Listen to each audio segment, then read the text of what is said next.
Welcome, AI Explorers, to another discussion about AI and where it is in our current life and its life cycle. We're going to talk a little bit about the phases of AI and how they're currently seen and what that could mean for the future.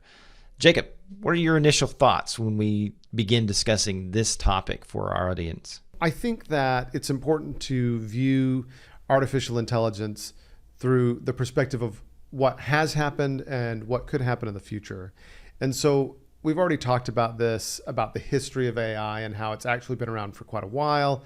It's just been less perceptible. Now we've entered this realm where we have a lot of generative AI tools, and we're starting to see some real world applications where pretty much anybody has access to quickly generate content, images, graphics, videos, music, right? We've seen all of this on our channel, and it's really incredible. It's very exciting.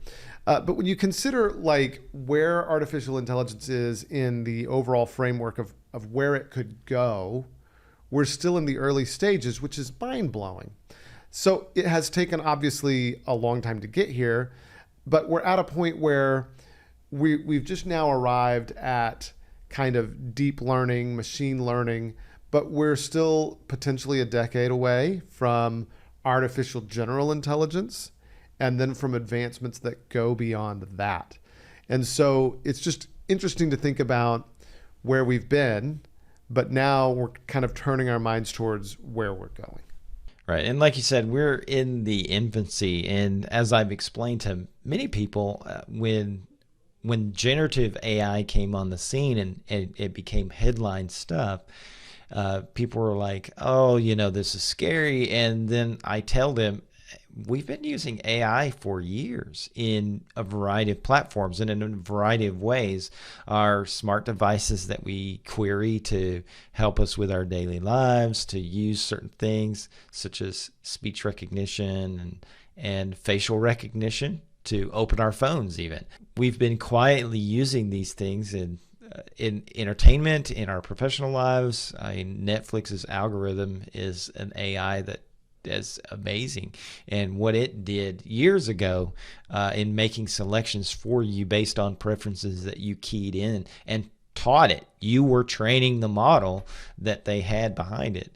So we're seeing those things, and it's really funny to see people's eyes open when they're like, wait, you say we've been using AI for this and this? And I'm like, yeah, we've been doing this for quite some time. It's only now that we're seeing these headlines when these monumental leaps of content creation, like you said, images, video, and more. So what are you thinking is our next stage of AI, and what are you hearing in the marketplace? Obviously, there's a lot of talk about artificial general intelligence. And one of the thoughts that occurs to me as we approach artificial general intelligence is, at what point is this computer going to be truly conscious? Will it have feelings? Those kinds of things. And for me, as I've read about, so recently ChatGPT released their new model, the O1 preview, and it begins now to have a layer of quote unquote thinking before it provides a response, which I think is interesting to see it lay out that process. But the reason, or I guess the problem that this next generation of ChatGPT solved is the problem of, for example, I think that the best example is how many R's are in the word strawberry. Well, there are 3, but because of the way that these models tokenize the word, it would sometimes make a mistake and say only 2 R's, that kind of thing. And so I think it's important to remember, even as we get to artificial general intelligence, that this is a thing and it doesn't feel, right?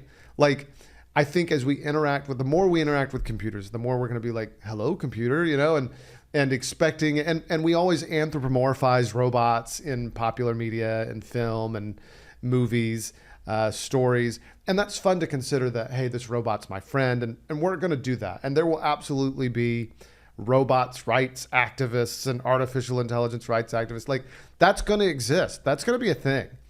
But at the end of the day, these are things, like these are algorithms. It's math. It's not feeling. And so that's something that causes fear or concern as people think about, well, what about beyond artificial general intelligence?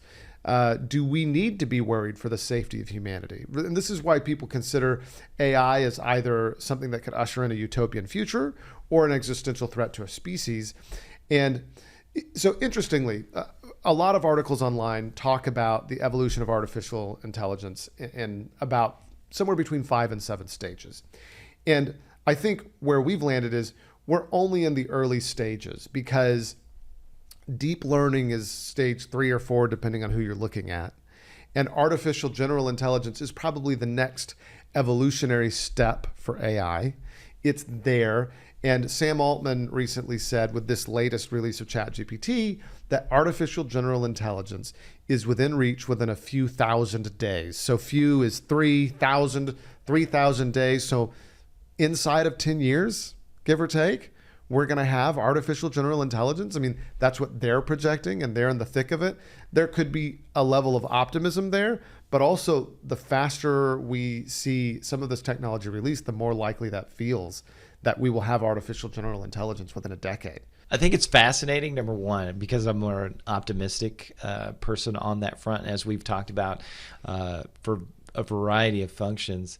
And I think it'll be interesting, but we've got some time to consider how we're going to, like you said, regulate it for the individuals that like to humanize every aspect of this. And as you were saying with the what was it, the robotic rights activists, it makes me think about the laws of robotics, Isaac Asimov, and how we're going to see that.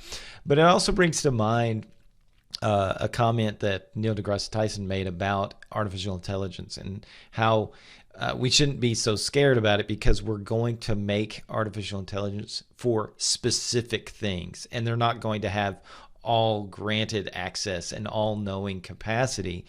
And in, like you said, 3,000 days, what does that really mean? How, where are we going to see ourselves? Because we're already still trying to figure out what generative AI means for us with things like copyright and intellectual property. And, what is that going to mean for us? And I personally lean more toward that utopian optimistic outlook. Yes, outlook. Because I'm more of a positive person, and I see these things, and I've seen how I've used them in my own work, help me to speed through some processes, help me be more productive, and help me create better content and generate more ideas. There was a person we had on, Sherry Horowitz. She talks about being able to communicate your vision, right? And now, and Dan Friedman, he talks about it too. He mentions it in a post where now he has all these ideas bouncing around his head that he couldn't communicate before. But with this, he can communicate them at speed and generate them really quickly. And so now we creatives can showcase to the world everything that we have trapped in our skulls, which I think is fantastic. So I think on that point, a couple of things come to mind, because you mentioned how these systems will be trained in one thing, right? And so we don't need to be afraid. And I think that's largely going to be true. I think it's true right now. Like when ChatGPT releases a new model, a lot of these companies come in and they fine tune the tool for their specific industry. And we're already seeing that happen. But as we get to artificial general intelligence, again, I think those are probably going to be individual use case models. And we're still going to see that, even though it could potentially be capable more. I think smart home technology is going to be impacted by artificial general intelligence. I think that's a growth area for this kind of tech. But I think we really start to get worried when we get to artificial superintelligence. And so just to kind of conceptualize this, artificial general intelligence is the idea that the AI can think and reason cognitively at the same level as a human. And some might look at the existing iterations of AI and say, well, we're already there. It can think better than a human. It can pass the bar exam. It can pass medical exams. But it's not quite there because it can't choose the next step. It doesn't have that capability. AGI might start to blend and cross that barrier. And then by the time we get to artificial superintelligence, it can absolutely learn on its own. But I think like you mentioned, will it have access to all the knowledge, right? So artificial intelligence is going to be limited by the fact that it doesn't have a body, doesn't exist in the physical world. But that doesn't mean that robots won't exist that won't have access to these tools. And that's where kind of these nightmare Skynet type scenarios kind of spawn from people's imaginations as they ponder, okay, so if we're a few thousand days from artificial general intelligence, how far are we away from the superintelligence? How far are we away from an infrastructure that allows robots to take over the world? I also am not a doomsayer on this front. I think that we've got time, but we obviously need to be talking about the issues in order to protect ourselves as a species, which is an interesting thing to say, but hopefully a healthy sense of self-preservation could prevent us from being impacted by potentially corporate greed or just it's the Jurassic Park question, right? Like never stop to ask if they should, only if they could thing. And Yeah, so, exactly. So it's kind of the same That's a kind of fantastic concept. reference. Yeah.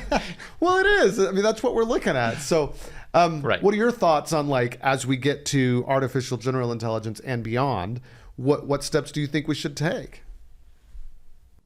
Well, I think that's a fascinating thought about the self-preservation. And truth be told, humans are our own worst enemy. I mean, honestly, you look at all the things that happen across the globe, and is it the computer? No, it's the people behind it. And as you say right now, artificial intelligence isn't going to take over anything because it's inert. Without the human pushing it or moving it or asking it something, it just sits there in its non-physical state on a server somewhere, and it doesn't do anything. It sits there quietly until we move that pebble or move that prompt. I think it's going to be a while before we get to a point where artificial intelligence is autonomous in any capacity. And what does that mean? What are we going to look at when we get close to that point? Who are the people that are building this, and what are they going to say? Are they going to put shackles on it of some kind that restrains it from actuating itself? What does that look like? And we can look at pop culture and video games and other things for some of that input. One of my favorite games is Mass Effect, and one of the deep storylines throughout that whole thing is the Geth, and how Tali and her people had created this artificial intelligence, and that it became sentient and forced them off the planet, and now they're nomadic people in the universe. I don't see that happening. But what does that mean, and how are we going to react to that? Because we have emotions and we have fears. Are they right? Are those fears right? And I have to say, sometimes we get in our own heads and we have outrageous fears that aren't really true. That we hype ourselves up for those fears. So what is that going to look like in the future? How are we going to address that in a reasoned, logical, unemotional way? And will AI help us? I've been reading some news reports about government officials. There's some mayoral candidate somewhere in the U.S. that's all like, I'm going to let AI run the city, right? And that's his platform. It's all like, it's going to make better decisions than we will. And I'm all like, that's not an accurate reflection of where AI is at really today. I mean, I think it's a wonderful tool for analysis, but I don't think it can run the city, right? When it gets to that artificial general intelligence level, and here's the thing, right? So, like, the tasks that I have given AI to do, like for example, I think of data entry, right? Humans can do that, right? Humans can clean up a spreadsheet. It's just going to take you forever, right? And the room for error when a human does it is significantly higher than when a computer does it, when an AI does it. And so at the point at which AI gets to artificial general intelligence, it's generally going to have the self-awareness, the consciousness, the ability to understand and navigate the world that a human does. But it's going to have a greater capacity to do some of those mundane tasks than humans have, right? Like its margin for error is going to be significantly lower. But even at that point, will it have, will it have the ability to make choices about what to do? Like, I think it will have the ability to make micro choices, but it's kind of like in a company context, right? You have a CEO and they're the ones that decide where to take the company. Now, in theory, all of the employees can decide where to take the company, but to have a unified vision and direct things in a certain way, there needs to be leadership. Will AI understand leadership structures? Will it understand how to make decisions? Will it understand those kinds of things? I think we're just such a long way off from having it run the show, even after it gets to artificial and general intelligence. And so if we're 10 years away, let's say a decade or less from between what we have now and artificial general intelligence, just think about all of the different layers of deep learning between now and artificial general intelligence.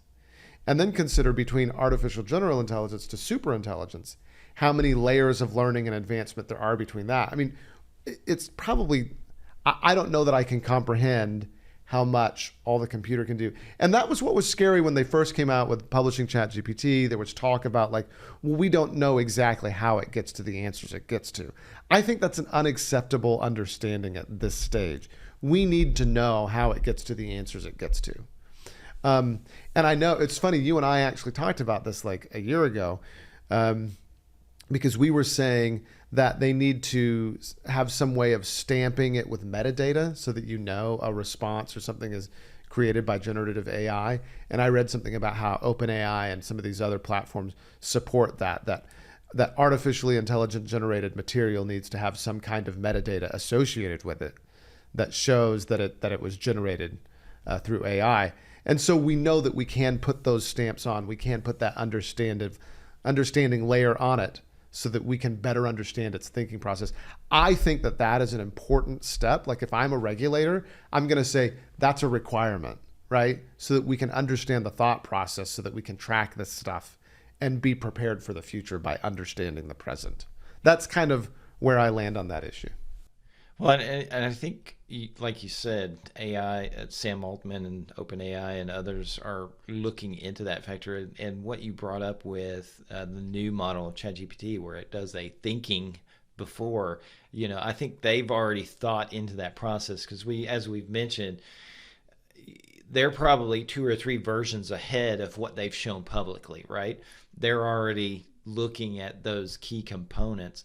My real deep concern for artificial intelligence is the biases that we inject as human beings just because we are flawed individuals, what biases are being injected into these things, and can artificial intelligence, as it climbs to that general intelligence factor, make its own decisions on what is true, verified.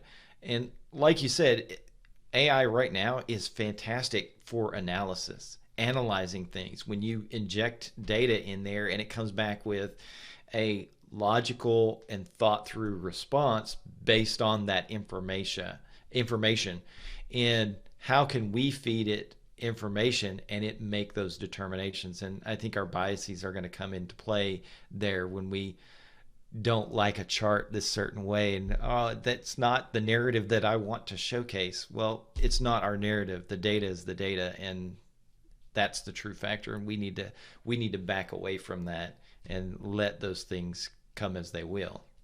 No, I agree.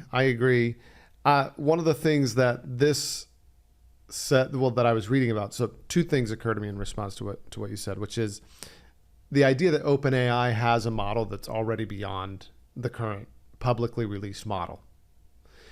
And so one of the things that I appreciate about OpenAI, and I know that this has been a subject of controversy, right, is are they being safe? Are they taking the right steps? And regardless of how you feel, at a minimum, they have developed a corporate culture of at least having some kind of safety regimen. So with this recent release of ChatGPT, they have their OpenAI system card, which, this report outlines the safety work carried out prior to releasing OpenAI preview. And so they talk about the areas of evaluation they went through, and they talked about the fact that they have a process And I really like that they have a process where they are conducting safety work. Now, whether or not you agree that they're being rigorous enough could be up for debate. But I like the fact that there's a process that's out there, right? And that tells you that they can test these tools and see how safe they are. But then we've already seen popular examples of where that was botched, like Google's image generator creating diverse sets of Nazis, right? Stuff like that. So we failed, right? So obviously there are review processes and these companies are figuring them out. But I think that becomes more and more important as things develop. Now, coming from a perspective of we want government to get out of the way so that we can run more efficiently and those kinds of things, I understand where people might say, well, this shouldn't be regulated. We should just we need to run ahead of the other countries. We are at competition, right? But by the same token, given the risks, I do think that there needs to be some guardrails and some processes that are mandated by government entities to say, hey, we need to make sure we're protecting the human race, right? This is Elon Musk's supposed stated reason to doing Grok. And it's one of those things that's out there is who can you trust with this technology? And the answer is, I don't know that you can trust anybody with power, right? So I think that governments do need to intervene and regulate. I think for me, that's an important thing. Yeah, your statement, your thoughts there bring me to the duality that is Tony Stark in the Marvel movies. Where, Civil War is an excellent microcosm of this. Right, where he's like, and they create Vision and Ultron, unfortunately, two different AIs platforms, and what that looks like, and then Tony is advocating for regulation, but ultimately he doesn't, because he doesn't self-regulate at all, really. I mean, and so what does that look like when we're with those people that are developing AI are saying, oh, we do want some regulation, but we don't like the way you're doing it. We'll do it ourselves. That's that Tony Stark idea. So, I mean, audits have existed in financial systems, and frankly, it's one of the reasons, the reason, not the reason, but one of the reasons that the U.S. is the preeminent democracy and financial market is because of financial regulation. As much as we don't like it, the fact that we have strong financial markets due to financial regulations means that in so many countries, when I've talked to people from outside of the U.S., the fear is, well, I don't want to put my money in a bank. But the ability in the U.S. to be able to put your money in a bank and trust that it's still going to be there is the reason that we have so much prosperity in the U.S., right? And so I feel like that's going to be key to artificial intelligence's success. I don't know that we have many regulations or any regulations currently on generative AI systems. And so how that evolves is going to be super important. And there will be pushback. I mean, companies work in their own self-interest, and frankly, it's in the self-interest of all of these companies to put out tools faster and think about safety later, right? And we're still at a point where, there's not going to be an AI uprising for at least another few thousand days. So,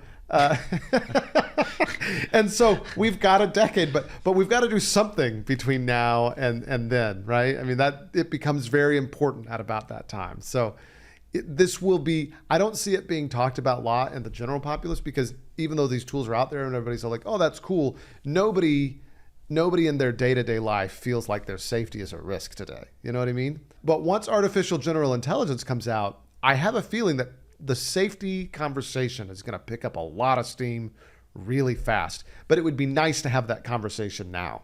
Oh, I agree. Now is the time to do it, because we're seeing the burgeoning of AI in not just the private sector, but the public using it on a daily basis. I mean, we have been for years, like we talked about at the beginning of this conversation.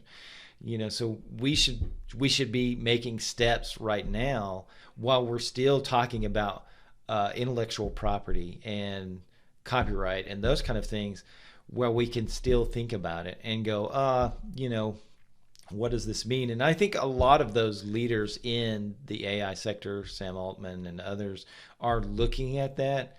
But I think we do need to have an external body, like you were saying, an audit of those kind of things, uh, who have an understanding and but are apart the from these companies.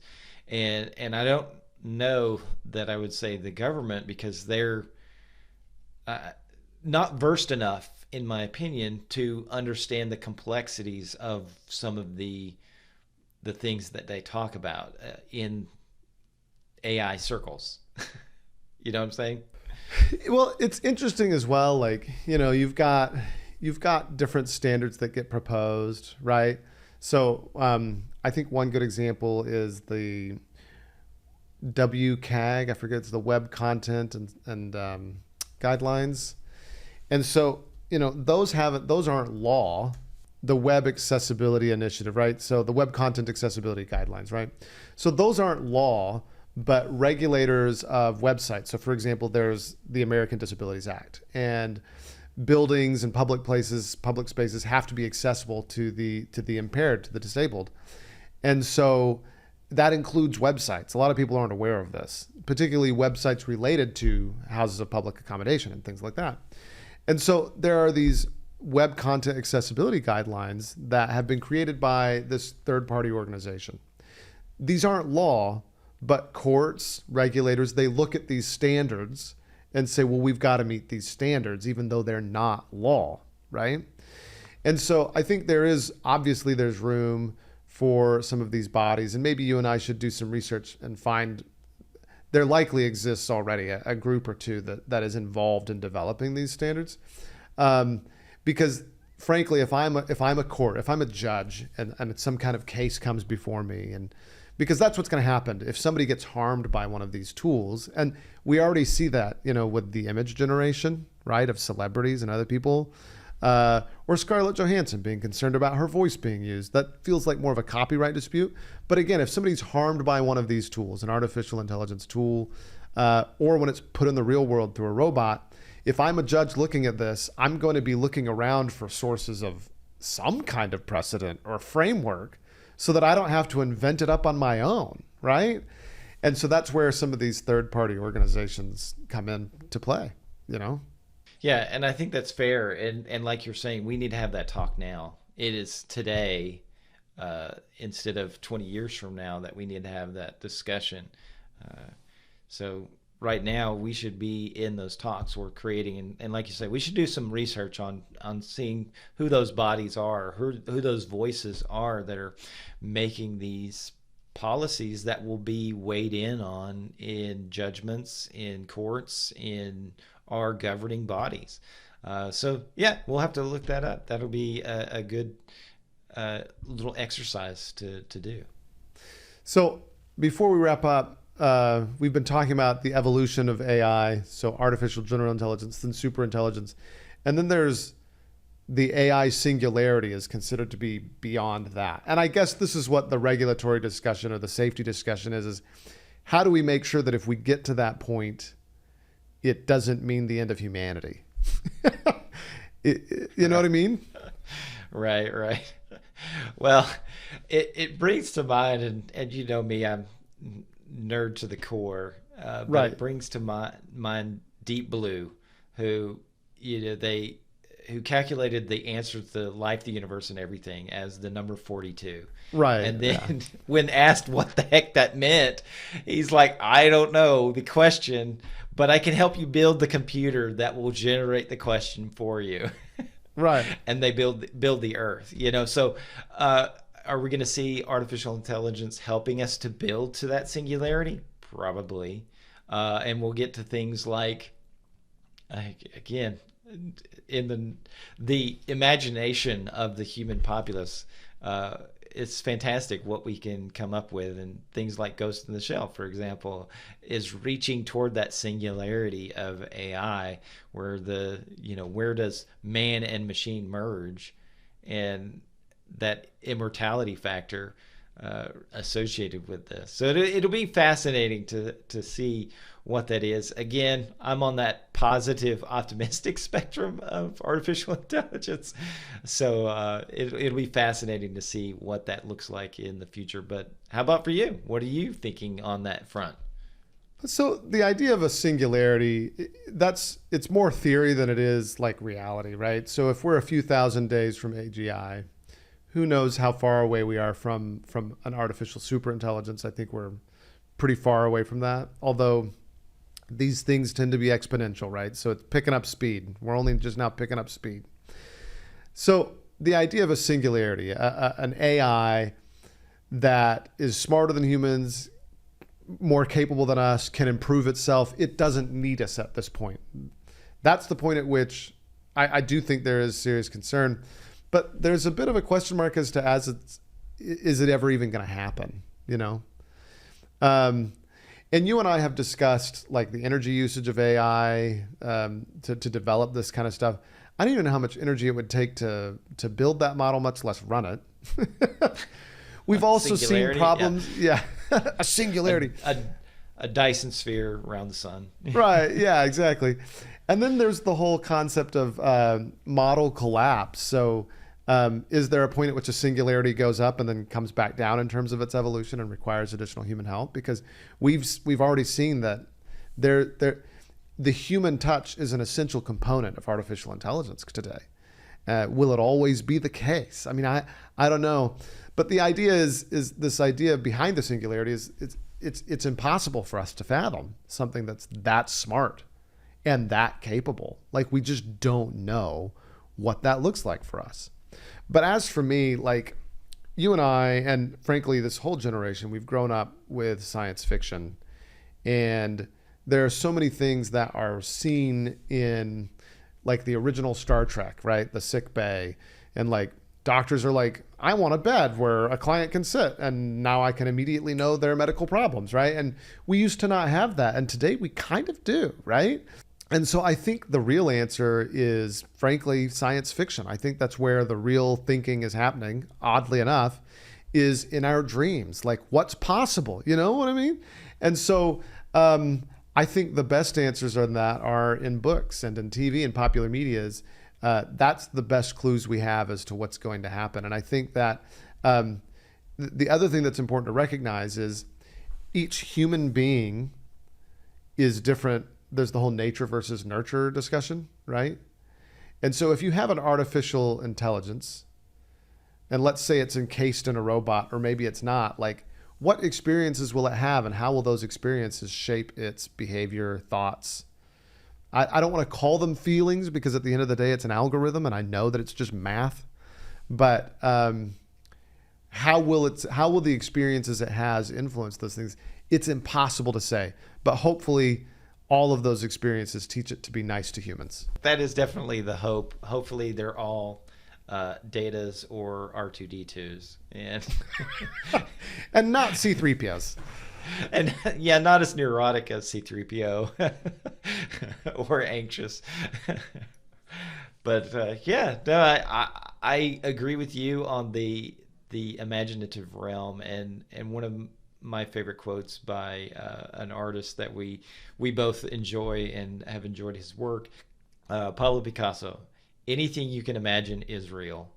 And that's basically the crux of how technology develops, is like, what if, when we ask that question, what if, and then we develop something on that. And you can see, human history, we've created a variety of things, from the pyramids to ships to sail the oceans to telescopes to see the cosmos, to now we have this technology that allows us to analyze even more information and create based on that analysis. So I'm excited to see what our imaginations make real in the future. So if you enjoyed this conversation about artificial intelligence and its evolution, we hope that you subscribe to this video, subscribe to our channel, leave a comment. We'd be excited to interact with you and hear what you have to say. We regularly talk about artificial intelligence tools here on our YouTube channel and on our website at tingenuity.ai. Come and visit us for regular adventures in Midjourney and also for deep conversations about artificial intelligence and where we're going. We look forward to seeing you around more, and subscribe. We'll see you around. Bye.